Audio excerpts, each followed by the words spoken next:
මෙහිදී මූලිකවම සලකා බැලෙන්නේ නොවෙනස් නිශ්චිත අක්ෂයක් වටා භ්‍රමණය වන දෘඩ වස්තුන් වල චලිතයන් ගැන. දෘඩ වස්තුවක් විදිහට අදහස් කරන්නේ වස්තුවේ හැඩය ඒකාකාරව නියතව පවත්වා ගන්න වස්තුවක්. භ්‍රමණ චලිතය සම්බන්ධ ගණනය කිරීම වලදී කෝණයන් මැනීම රේඩියන් වලින් සිදු කරනවා. මෙහිදී වෘත්ත චාපයේ විසින් කේන්ද්‍රයේ ආපතනය කරන කෝණය චාප දිගත් වෘත්තයේ අරයත් අතර අනුපාතයෙන් ප්‍රකාශ කිරීම සිදු වෙනවා. ඒ නිසා රේඩියන් එකක් විදිහට දැක්වෙන්නේ වෘත්ත චාපයේ දිග වෘත්තයේ අරයට සමාන වෙන අවස්ථාවේදී කේන්ද්‍රයේ ආපතනය වෙන කෝණය.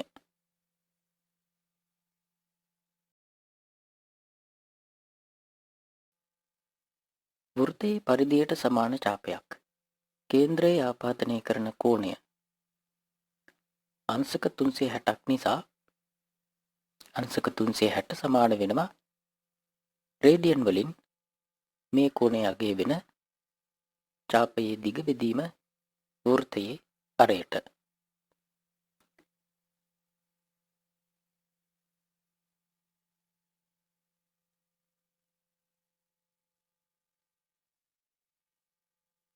ඒ නිසා අංශක 360ක් රේඩියන් වලින් මේ විදිහ අගයක් වෙනවා.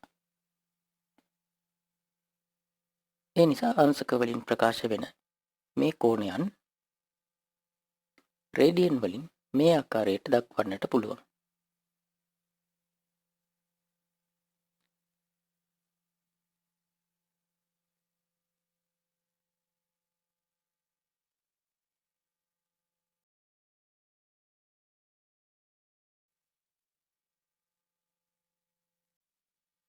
මේ රූපයේ දැක්වෙන්නේ z අක්ෂය වටා භ්‍රමණය වෙන ඕනෑම හැඩයක් තිබෙන වස්තුවක්. වස්තුවේ ඕනෑම අංශුවක් z අක්ෂය කේන්ද්‍රයේ පිහිටන විදිහට වෘත්ත චලිතයක් පෙන්වනවා.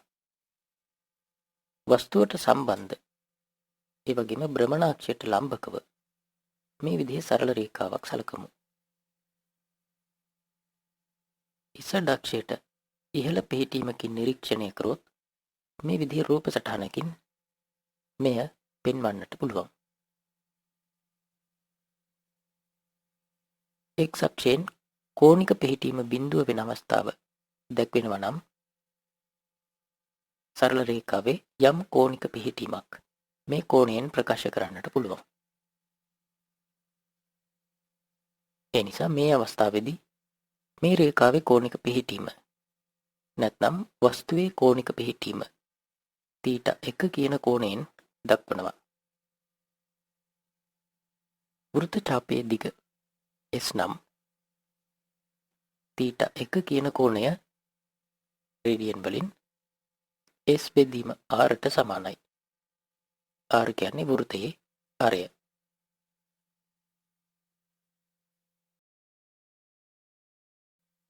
දැන් වස්තුවේ භ්‍රමණය නිසා මේ රේඛාව මේ වගේ අවස්ථාවකට පත් වුණා නම්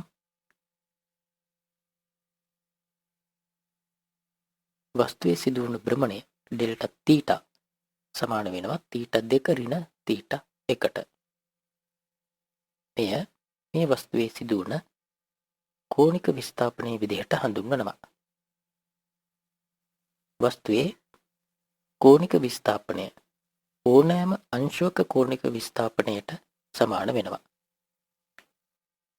වාමාවර්තව සිදුවන චලිතයන් නිසා ඇතිවන කෝණයන් ධන විදිහටත් දක්ෂිනාවර්තව සිදුවන චලිතයන් නිසා ඇතිවන කෝණයන් ඍණ විදිහටත් සැලකෙනවා.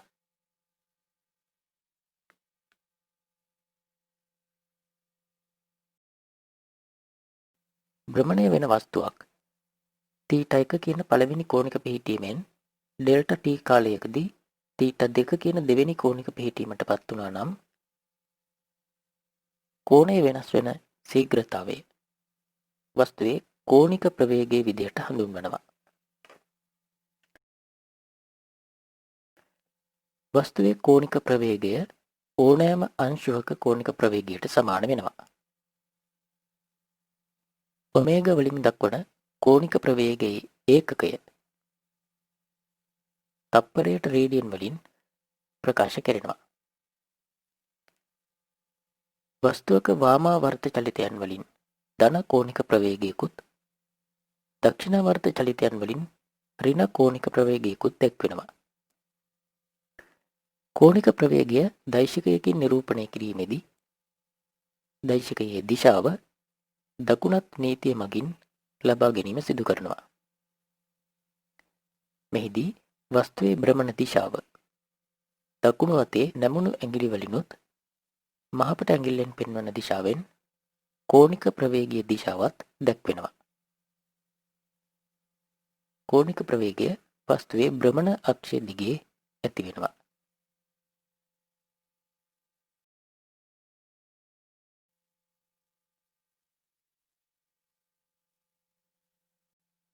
කෝණික ත්වරණය වස්තුවක භ්‍රමණ වේගය කාලයත් එක්ක වෙනස් වන අවස්ථාවක කෝණික ප්‍රවේගයේ වෙනස් වීම නිසා වස්තුවට කෝණික ත්වරණයක් ලැබෙනවා. T1 සහ T2 කාලයේදී වස්තුවක කෝණික ප්‍රවේගයන් ඔමේගා 1 සහ ඔමේගා 2 නම් මේ වස්තුවේ කෝණික ත්වරණය නැත්නම් කෝණික ප්‍රවේගය වෙනස් වෙන ශීඝ්‍රතාවය මේ ප්‍රකාශනයෙන් ලැබෙනවා.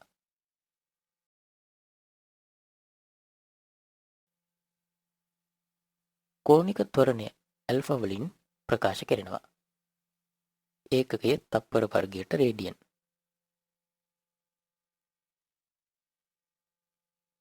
කෝණික ත්වරණය දෛශික රාශියක්.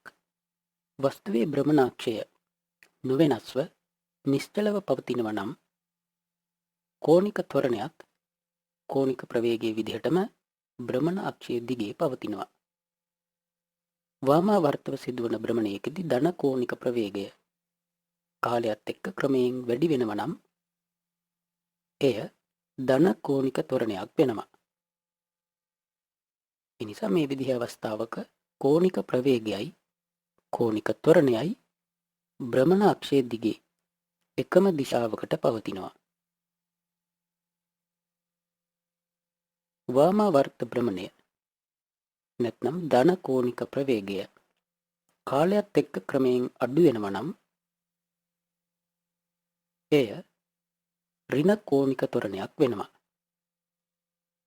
මේ විදිහ අවස්ථාවක කෝණික ප්‍රවේගයයි කෝණික ත්වරණයයි විරුද්ධ දිශාවලට පවතිනවා. මේ විදිහටම දක්ෂිණාවර්ත භ්‍රමණයකදී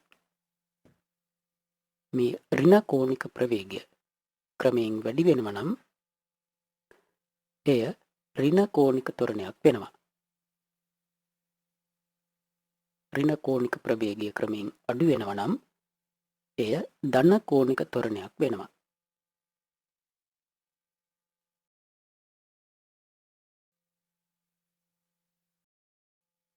මෙහිදී මූලිකවම සලකා බැලෙන්නේ නියත කෝණික ත්වරණයක් තිබෙන වස්තුන් වල චලිතයන් සම්බන්ධව. වස්තුවක රේඛීය චලිතයක ආරම්භක ප්‍රවේගය T කාලයකට පසු ප්‍රවේගය වස්තුවේ විස්ථාපනය ඒකාකාර ත්වරණය කියන රාශීන් භ්‍රමණ චලිතයක ආරම්භක කෝණික ප්‍රවේගය T කාලයකට පසු කෝණික ප්‍රවේගය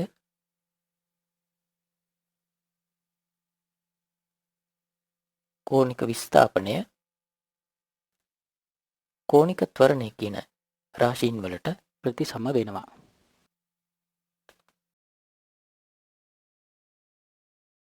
ඒ නිසා ඒකාකාර ත්වරණයක් සහිත වස්තුවක රේඛීය චලිතය සඳහා යොදන මේ සමීකරණ ආශ්‍රයෙන් ඒකාකාර කෝණික ත්වරණයක් සහිත වස්තුවක චලිත සමීකරණ ලබා ගන්නට පුළුවන්.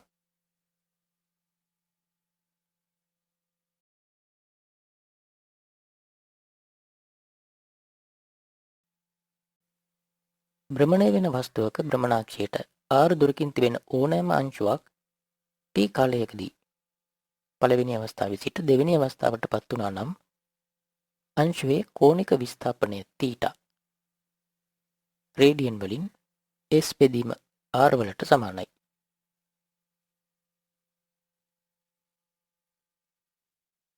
ඒ නිසා ඡාප දුර S සමානයි R වැඩි කිරීම θ. මේ විදිහට ස්පර්ශීය දුර සහ කෝණික විස්ථාපනය අතර මේ සම්බන්ධතාවය ලැබෙනවා.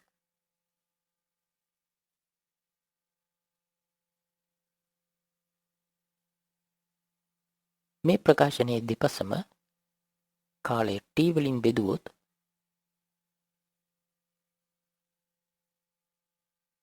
S බෙදීම T වලින් ස්පර්ශකය ඔස්සේ අංශුවේ වේගය දැක්වෙනවා. ඒ වගේම θ බෙදීම T වලින් අංශුවේ කෝණික ප්‍රවේගය දැක්වෙනවා. අංශුවේ කෝණික ප්‍රවේගය වස්තුවේ කෝණික ප්‍රවේගයම නිසා රේඛීය ප්‍රවේගයත් කෝණික ප්‍රවේගයත් අතර සම්බන්ධතාවය මේ ප්‍රකාශනයෙන් ලැබෙනවා. V සමානයි R ඔමේගා.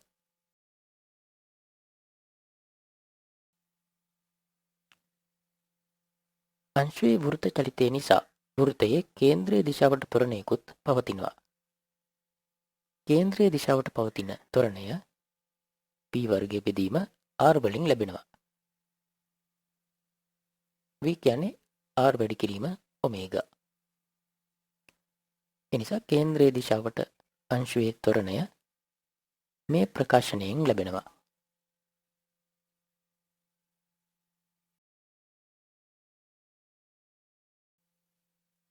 වෙනස් වෙන කෝණික ප්‍රවේගයක් තියෙන වස්තුවක නම් මේ සමීකරණයේ දෙපසම T වලින් බෙදුවොත් V බෙදීම T වලින් ස්පර්ශකය ඔස්සේ අංශුවේ ප්‍රවේගය වෙනස් වෙන ශීඝ්‍රතාවය නැත්නම් ත්වරණය දැක්වෙනවා. ඔමේගා බෙදීම T වලින් කෝණික ප්‍රවේගය වෙනස් වෙන ශීඝ්‍රතාවය නැත්නම් කෝණික ත්වරණය ලැබෙනවා. ඒ නිසා මේ විදිහට R දුරකින් තිබෙන අංශුවක ස්පර්ශකය ඔස්සේ ත්වරණයත් වස්තුවේ කෝණික ත්වරණයත් අතර සම්බන්ධතාවය මේ ප්‍රකාශනයෙන් ලැබෙනවා. ඒ නිසා මේ විදිහට කෝණික ප්‍රවේගය වෙනස් වෙමින් භ්‍රමණය වෙන වස්තුවක යම් අංශුවක් සඳහා කේන්ද්‍රීය සහ ස්පර්ශීය විදිහට ත්වරණ සංරචකයන් දෙකක් පවතිනවා. ඒ නිසා වස්තුවේ කෝණික විස්ථාපනය, කෝණික ප්‍රවේගය, ඒ වගේම කෝණික ත්වරණය ආශ්‍රයෙන් භ්‍රමණ අක්ෂයට R දුරකින් තියෙන යම් අංශුවක චලිතය ප්‍රකාශ කරන්නට පුළුවන්.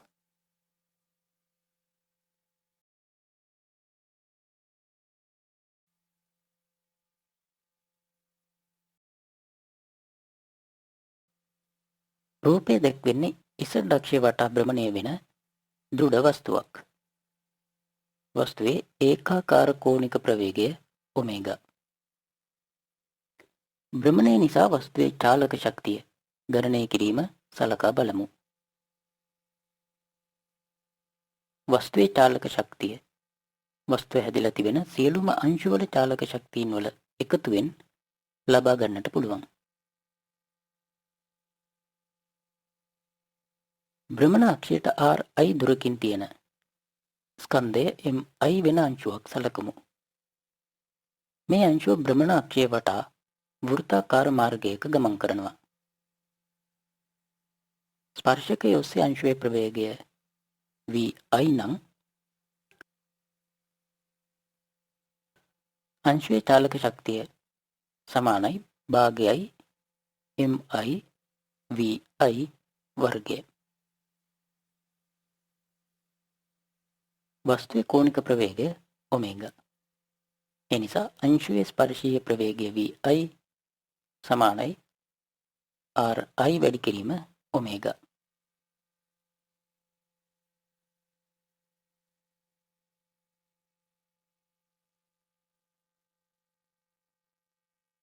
ඒ නිසා භ්‍රමණ අක්ෂයට R1 දුරකින් M1 ස්කන්ධයක් තියෙන අංශුවකත් R2 දුරින් තියෙන M2 ස්කන්ධයක් තියෙන අංශුවකත් යනාදී විදිහට එක් එක් අංශුවල චාලක ශක්තිය මේ ප්‍රකාශනය ආශ්‍රයෙන් ලබා ගන්නට පුළුවන්. ඒ විදිහට සම්පූර්ණ වස්තුවේ චාලක ශක්තිය මේ විදිහට ලැබෙනවා. සුළු කරොත් මේ විදිහ ප්‍රකාශනයකින් දක්වන්නට පුළුවන්. එක් එක් අංශුවේ ස්කන්ධයේත් දුරේ වර්ගයේත් ගුණිතයෙන් ලැබෙන මේ පදවල එකතුව භ්‍රමණ අක්ෂය වටා වස්තුවේ අවස්ථිති ගූර්ණයේ විදිහට හඳුන්වනවා. අවස්ථිති ගූර්ණය කැපිටල් I වලින් නිරූපණය කරනවා. ඒ නිසා භ්‍රමණය වෙන වස්තුවක චාලක ශක්තිය භාගයයි I ඔමේගා වර්ගයෙන් ලැබෙනවා.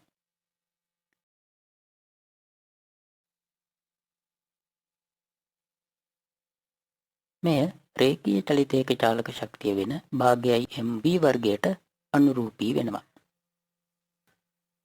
මෙහිදී M වලින් දැක්වෙන වස්තුවක ස්කන්ධය අදාළ වස්තුව සඳහා නියතයක් වුණත් අවස්ථිති ගූර්ණය තෝරා ගන්න අක්ෂය මත තීරණය වෙනවා.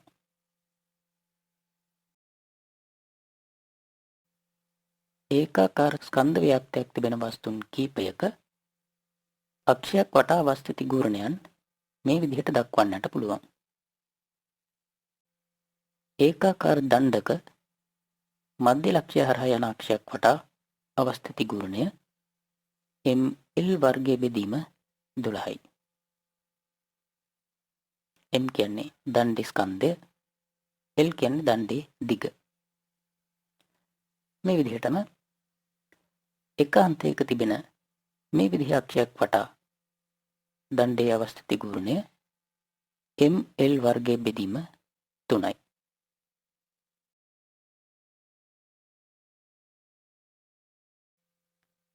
තහඩුවක මධ්‍ය ලක්ෂ්‍ය හරහා ඒ තහඩුවට ලම්බකව යන මේ විදිහ අක්ෂයක් වටා අවස්ථිති ගූර්ණය මේ ප්‍රකාශනයෙන් ලැබෙනවා.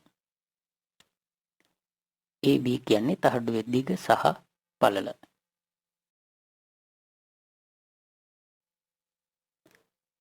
ඝන ගෝලයක කේන්ද්‍රය හරහා යන අක්ෂයක් වටා 5/2 M R වර්ගය.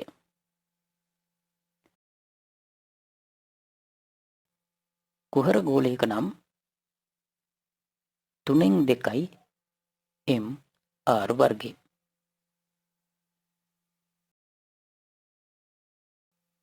ඝන සිලින්ඩරයක මේ විදිහ අක්ෂයක් වටා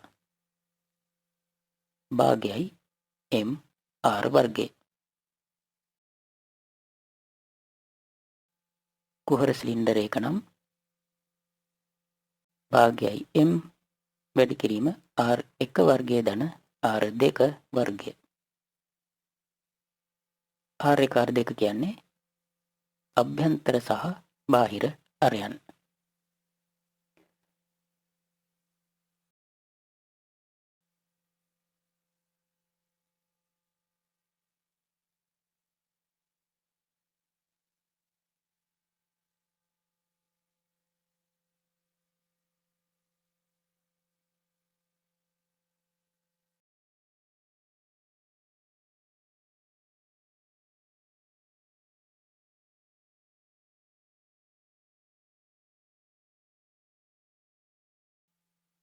වස්තුවක රේඛීය චලිතයේදී රේඛීය ගම්‍යතාව කියන රාශිය භ්‍රමණ චලිතයේදී කෝණික ගම්‍යතාව කියන රාශියට ප්‍රතිසම වෙනවා.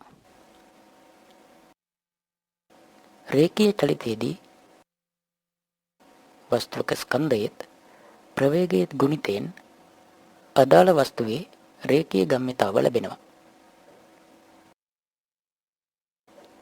භ්‍රමණ චලිතයේදී නම් අවස්ථිති ගූර්ණයේත් වස්තුවේ කෝණික ප්‍රවේගයේත් ගුණිතයෙන් කෝණික ගම්‍යතාව ලැබෙනවා.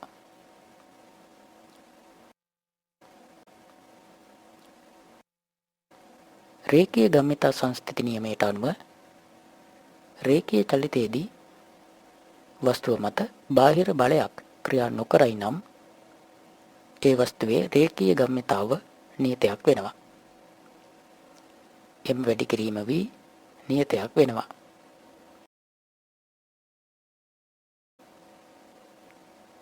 කෝණික ගම්‍යතා සංස්ථිති නියමයට අනුව වස්තුව මත බාහිර ව්‍යවර්තයක් ඇති නොවේ නම් ඒ වස්තුවේ කෝණික ගම්‍යතාව නියතයක් වෙනවා. I වැඩි කිරීම ඔමේගා නියතයක් වෙනවා.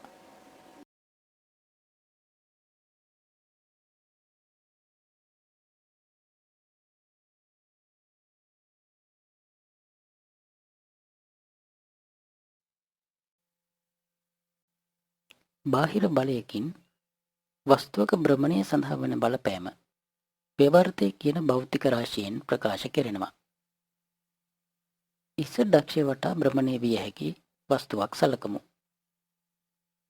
මේ විදිහේ බලයකින් වස්තුවේ භ්‍රමණයට සිදුවන බලපෑම යොදන බලයේ විශාලත්වයට අනුවත් ඒ වගේම බලය යොදන ස්ථානයට භ්‍රමණ අක්ෂයේ සිට තියෙන දුරත් අනුව වෙනස් වෙනවා. බලයේ විශාලත්වය F භ්‍රමණ අක්ෂයේ සිට මේ දුර R නම් මේ බලය නිසා වස්තුව මත ඇතිවන ව්‍යවර්තය F වැඩි කිරීම R වලින් ලැබෙනවා.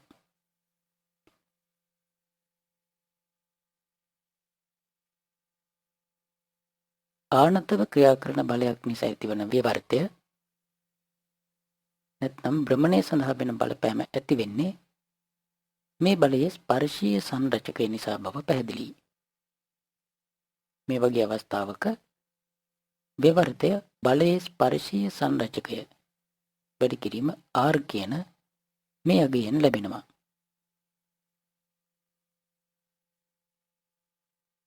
මේ අගයම බලය වැඩි කිරීම භ්‍රමණ අක්ෂයේ සිට බලයට තිබෙන ලම්බක දුර විදිහටත් ලබා ගන්නට පුළුවන්. මේ ලම්බක දුර R sin theta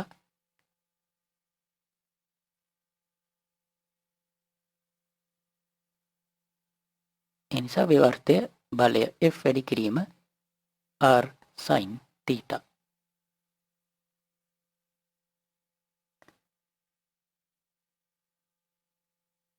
විවර්තය ග්‍රීක ටෝ කියන අක්ෂරයෙන් දැක්වෙනවා. විවර්තයේ ඒකකය බලය වැඩි කිරීම දුරක් එනිසා නිව්ටන් මීටර්. විවර්තයේ දෛශික රාශියක්. දිශාව දකුණත් නීතිය මගින් ලබා ගන්නට පුළුවන්. වස්තුවේ භ්‍රමණ දිශාව දකුණු අතේ නැමුණු ඇඟිලි වලින් දැක්වෙන විදිහට යොමු කරොත් මහපට ඇඟිල්ලෙන් ව්‍යවර්තයේ දිශාව පෙන්වනවා. එනිසා මෙහිදී වස්තුවේ වාමාවර්ත භ්‍රමණයක් ඇතිවන විදිහේ බලයක් යෙදෙනවා නම් එයින් Z අක්ෂයේ ධන දිශාවට ඇතිවන ධන ව්‍යවර්තයක් ඇති වෙනවා.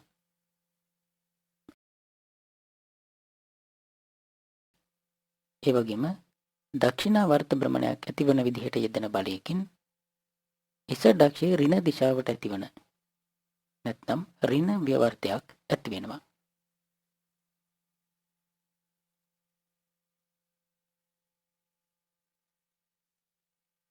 වස්තුන් වල රේඛීය චලිතයකදී වස්තුවක් මත යෙදෙන බලයත් වස්තුවේ ත්වරණයත් අතර සම්බන්ධය F සමානයි ma කියන මේ සමීකරණයෙන් ලැබෙනවා. රේඛීය චලිතයකත් භ්‍රමණ චලිතයකත් අතර ප්‍රතිසම භාවයෙන් මේ විදිහේ සම්බන්ධතාවයක් ලබා ගන්නට පුළුවන්. ටෝ සමානයි I වැඩි කිරීම ඇල්ෆා. රේඛීය චලිතයේදී වස්තුව මත ක්‍රියා කරන බලය භ්‍රමණ චලිතයේදී ව්‍යවර්තයට ප්‍රතිසම වෙනවා. ඒ වගේම රේඛීය චලිතයේදී ස්කන්ධය භ්‍රමණ චලිතයේදී අවස්ථිති ගුරුණයටත් ත්වරණය කෝණික ත්වරණයටත් ප්‍රතිසම වෙනවා.